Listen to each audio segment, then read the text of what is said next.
Hello friends, कैसे हैं आप? उम्मीद करता हूँ कि आपकी पढ़ाई अच्छी चल रही होगी और आगे अपनी तैयारी जारी रखिए। आइए आज इतिहास का एक बहुत ही महत्वपूर्ण चैप्टर तैयार करते हैं, सिंधु घाटी सभ्यता। सिंधु घाटी सभ्यता के बारे में कुछ बेसिक बातें जानते हैं सबसे पहले। जैसा कि हम सब जानते हैं कि सिंधु घाटी सभ्यता विश्व की प्राचीनतम सभ्यताओं में से एक है और यह हमारे भारत की भी सबसे प्राचीन सभ्यताओं में से एक है। सिंधु घाटी सभ्यता से पहले हमारी जो प्राचीन सभ्यता थी वो वैदिक सभ्यता थी। लेकिन जैसे ही इस सभ्यता का पता चला तो ये पता चला कि सबसे प्राचीन सभ्यता जो है सिंधु घाटी की सभ्यता है और यह विश्व की 4 सभ्यताओं में से एक है। 4 सभ्यताएं कौन-कौन सी है? सुमेरियन सभ्यता, मेसोपोटामिया की सभ्यता और चीन की सभ्यता और यह है सिंधु घाटी की सभ्यता। सिंधु घाटी सभ्यता के कालक्रम का निर्धारण कैसे किया गया है? कालक्रम के निर्धारण में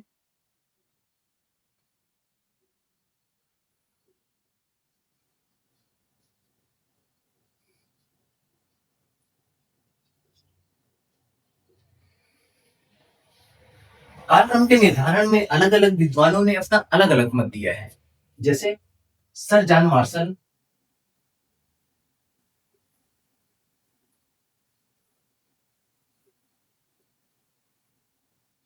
इन्होंने बताया है कि सिंधु घाटी सभ्यता का जो विकास हुआ है वो 3250 से 2750 बीसी के बीच हुआ है। मैके महोदय ने बताया है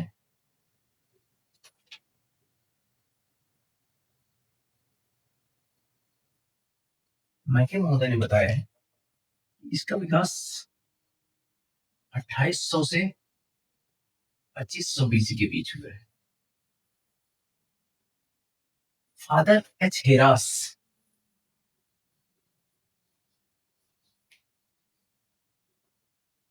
हिरास इन्होंने बताया है कि इसका विकास जो है लगभग 6000 बीसी के बीच हुआ है और रेडियो कार्बन विधि में यह बताया गया है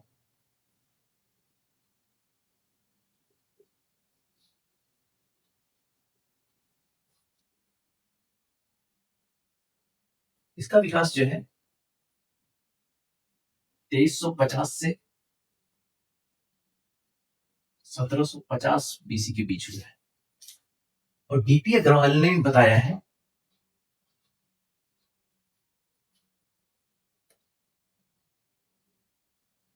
उन्होंने बताया है कि इसका विकास जो है 2300 से 1700 बीसी के बीच हुआ है। लेकिन यह रेडियो कार्बन की जो प्रमाणिक विधि है इसी को ही मान्य किया गया है कि इसका विकास जो है सिंधु घाटी सभ्यता का जो विकास है ये इसका विकास लगभग इसी के बीच माना गया है। सबसे पहले ब्रिटिश काल में 1826 में चार्ल्स मैसन नामक ब्रिटिश अधिकारी ने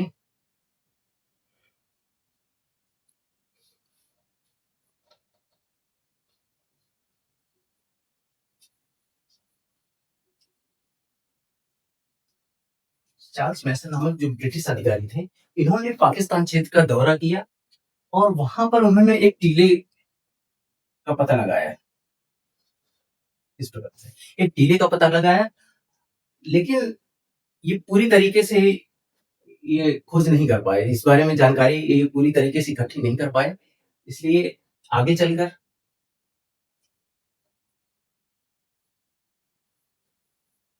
1853 में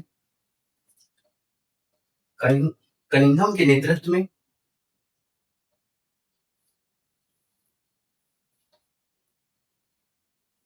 कनिंघम के नेतृत्व में कराची से लाहौर के बीच जो है कराची से लाहौर के बीच में लाहौर कराची जो है अरब सागर के किनारे सिंधु नदी के तरफ है तो यहाँ से यहाँ के बीच रेलवे लाइन बिछाई जा रही थी और इसमें दो इंजीनियर थे ब्रंटन बंधु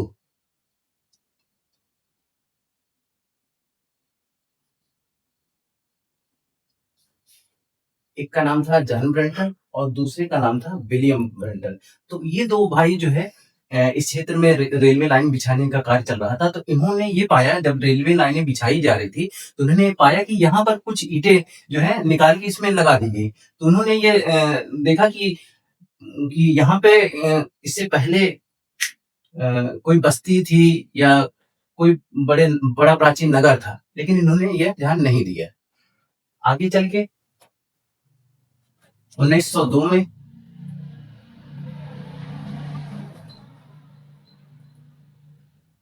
लॉर्ड कर्जन के समय सर जॉन मार्शल जो थे, इनको भारतीय पुरातत्व विभाग का अधिकारी नियुक्त किया गया।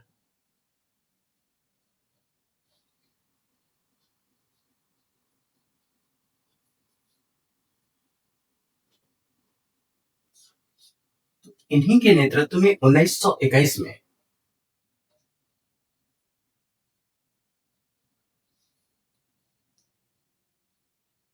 राय बहादुर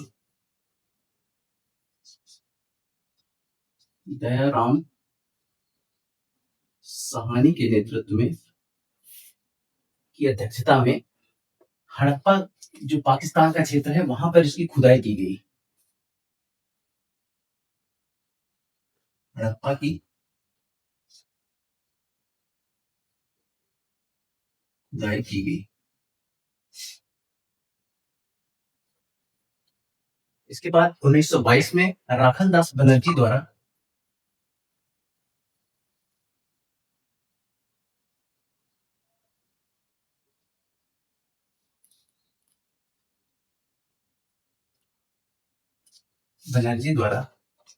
मोहनजोदड़ो की खुदाई की गई।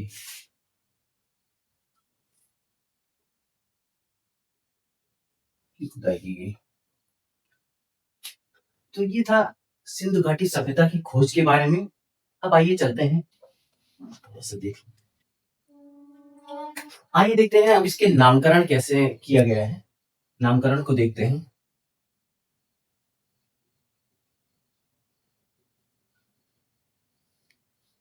नामकरण में देखते हैं इसे हड़प्पा सभ्यता भी कहते हैं।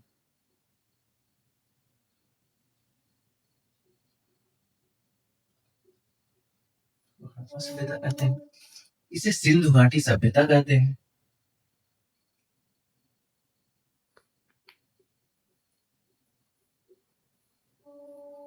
सभ्यता कहते हैं। इसे सरस्वती सभ्यता भी कहते हैं।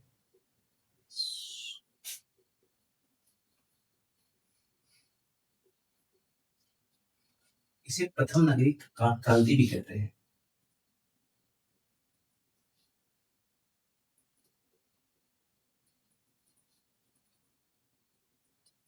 क्रांति भी कहते हैं और इसे ट्रांसयुगीन क्रांति भी कहते हैं।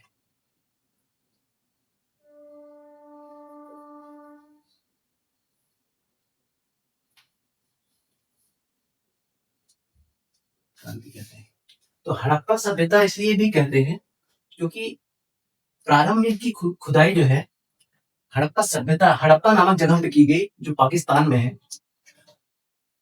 और 1921 में दयाराम साहनी के नेतृत्व में इसकी खुदाई की गई। इसका प्रारंभिक स्थल यही हड़प्पा था, इसलिए इसका नाम हड़प्पा सभ्यता पड़ गया। सिंधु घाटी सभ्यता इसलिए भी कहते हैं कि ज्यादातर स्थल जो है सिंधु नदी के आसपास के क्षेत्रों में जो है खोजे गए, इसलिए इसको सिंधु घाटी सभ्यता कहते हैं। सरस्वती सभ्यता जो है ये है गंगा नदी और ये है सिंधु नदी, इन्हीं के बीच में बहती थी ये सरस्वती नदी।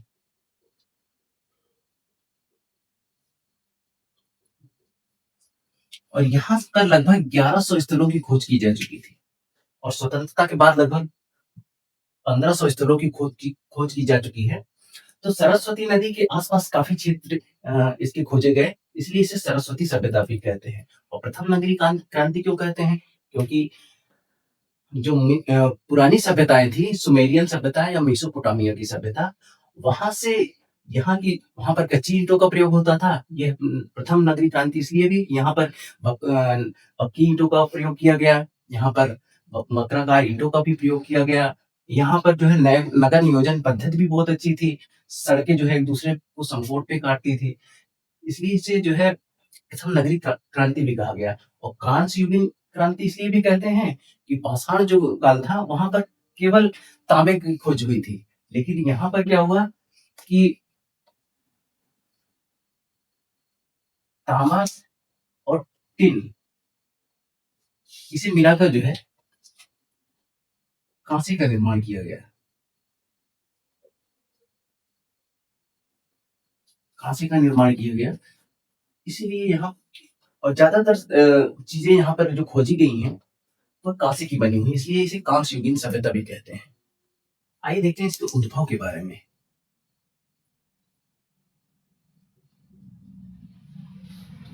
उद्भव के बारे में हम जानेंगे कि इसमें कई मत है। एक है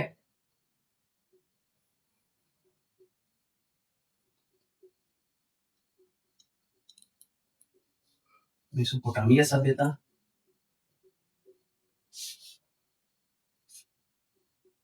या सुमेरियन सभ्यता,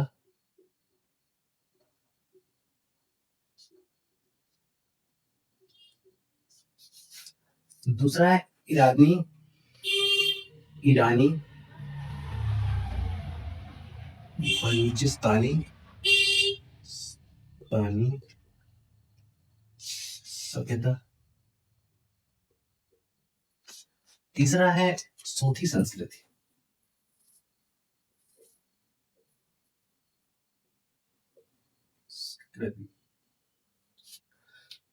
अब यहाँ पे जो विद्वान है, यहाँ पे जैसे हैं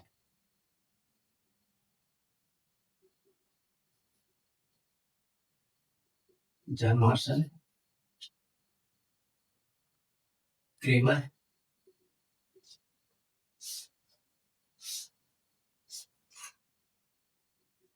डी कौशाम्बी है,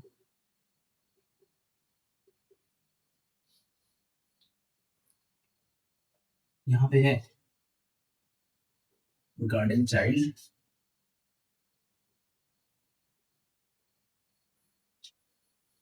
और यहाँ पे देखते हैं ये है फेयर सर्विस, इस मत को मानने वाले हैं फेयर सर्विस,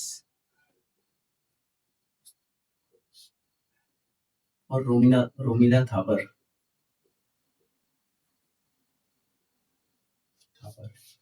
और इस मत को सोथी संस्कृत को मानने वाले हैं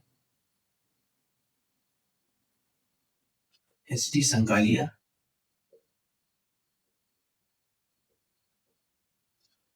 और टीपी अग्रवाल।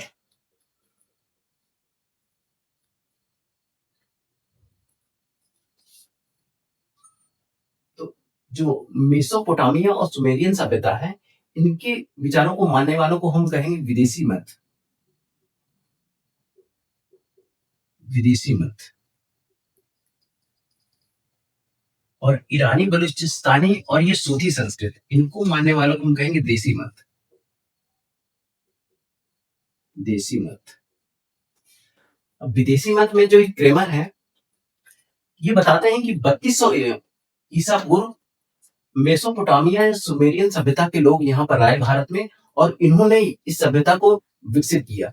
तो इसी को ये कहते हैं कि यही सिंधु घाटी सभ्यता का विकास जो है इन्हीं लोगों ने किया। तो ये जो है विसरणवादी सिद्धांत पे की बात करते हैं। तो फेयर सर्विस और रोमिला थापर और ये सोथी संस्कृत जो है एस डी संगालिया और डी पी अग्रवाल, ये बताते हैं कि सिंधु घाटी सभ्यता का विकास यहीं के लोगों के द्वारा किया गया, और यहाँ पर इस सभ्यता का विस्तार इन्हीं के द्वारा किया गया। और सोथी संस्कृत ये जो है राजस्थान की संस्कृत है, इसका जो खोज की थे 1953 में एस डी संकारिया ने किया था।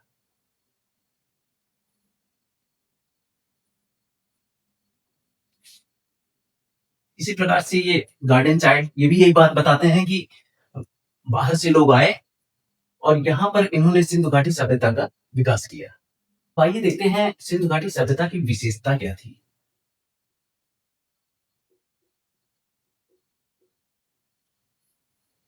सबसे पहले देखते हैं यह नगरी सभ्यता थी।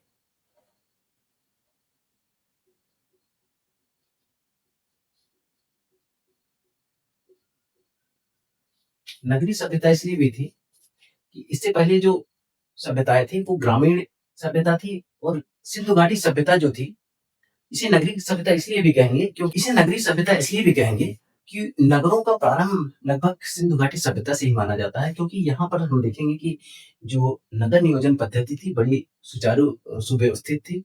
यहाँ पर जो सड़कें चौड़ी थी, नालियों का क्रमिक विकास था। यहाँ पर पक्के भवन थे, स्नानागार थे। ये बात साबित करता है कि यह एक नगरीय सभ्यता थी। इसके बाद ये हम देखते हैं नेक्स्ट विशेषता है, अगली विशेषता है, ये कांस्य युगीन विशेषता थी।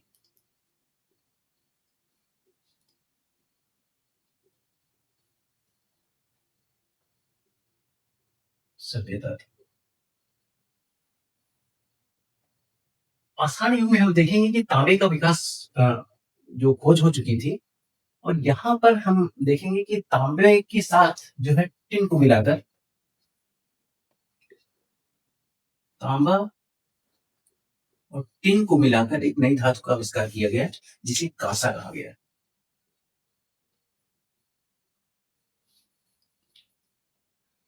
और ज्यादातर यहाँ पर जो मूर्तियां मिली हैं वो कांसे की मिली हैं, इसीलिए इसलिए हम इसे कांस्य युगीन सभ्यता भी कहेंगे। और यह एक आद्य ऐतिहासिक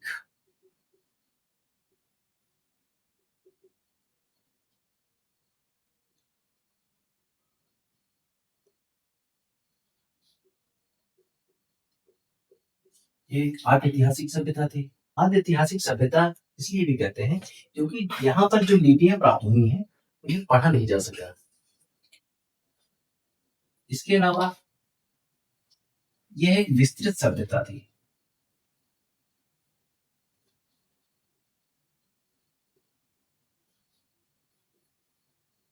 विस्तृत सभ्यता है इसलिए भी कहा गया है क्योंकि इसका विस्तार जो है भारत,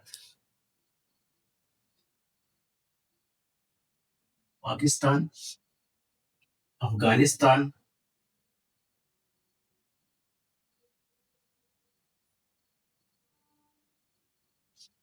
यहाँ तक इसका विस्तार हुआ है। और इसका क्षेत्रफल लगभग 32 लाख वर्ग किलोमीटर बताया गया है। इसके अलावा यह शांतिप्रिय सभ्यता थी। इसकी एक विशेषता है व्यापार प्रधान। व्यापार प्रधान में हम देखेंगे कि लोथल से जो है गोलीबारा के जो साक्ष्य मिले हैं वो बताते हैं कि सिंधु घाटी सभ्यता के लोग जो हैं वो व्यापार करते थे। और व्यापार इसलिए भी करते थे क्योंकि यहाँ पर नगरों का विकास भी हो चुका था, तो लोग जो है एक एक शहर से दूसरे शहर जो है नगर नगर तक इसका व्यापार करते थे, वस्तुओं का आदान प्रदान करते थे। अब आइए देखते हैं सिंधु घाटी सभ्यता का विस्तार कहाँ तक हुआ है इसका।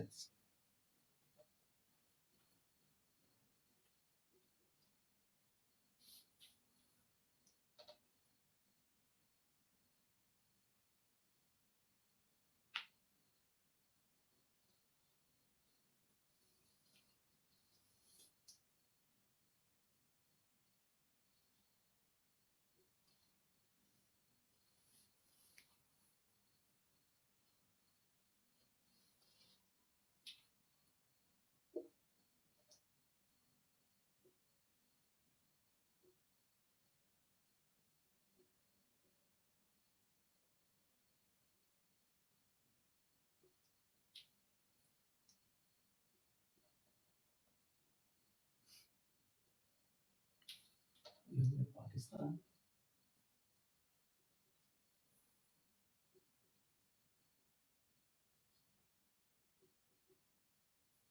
सिंधु घाटी सभ्यता का जो विस्तार है, भारत में इसका विस्तार जो है जम्मू कश्मीर में अखनूर जिला है, यहाँ पर है चेनाब नदी के तट पर जो है मांडा है। उत्तर में इसका जो विकास है विस्तार है वो भारत में जो है वो अखनूर जिला है जम्मू कश्मीर में, चेनाब नदी के तट पर है मांडा। पूर्व में इसका विस्तार है आलमगीरपुर, मेरठ में है। यह है हिंडन नदी के तट पर।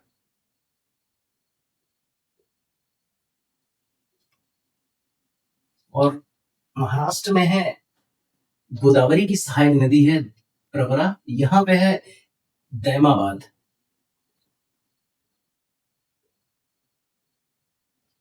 गोदावरी की सहायक नदी जो है प्रवरा प्रवरा नदी के तट पर है दैमाबाद, और इसका पश्चिम में जो इसका विस्तार है ये है बलूचिस्तान में है।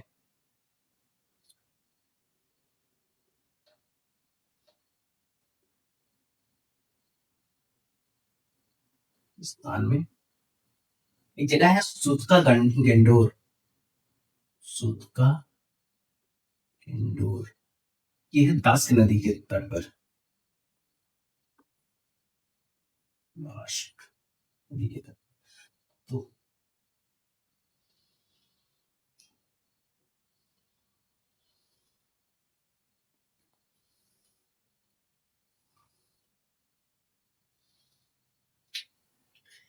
सिंधु घाटी जो सभ्यता है इसका जो आकार है वो त्रिभुजाकार है।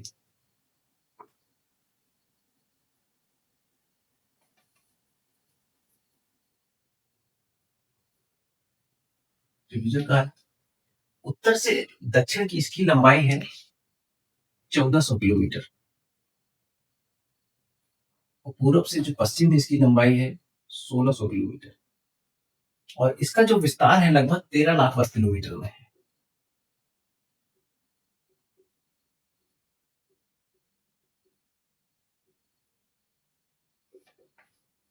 इस वीडियो से रिलेटेड कोई डाउट हो तो कमेंट करें, और वीडियो यदि पसंद आए तो लाइक करें, शेयर करें और सब्सक्राइब करें। Thank you.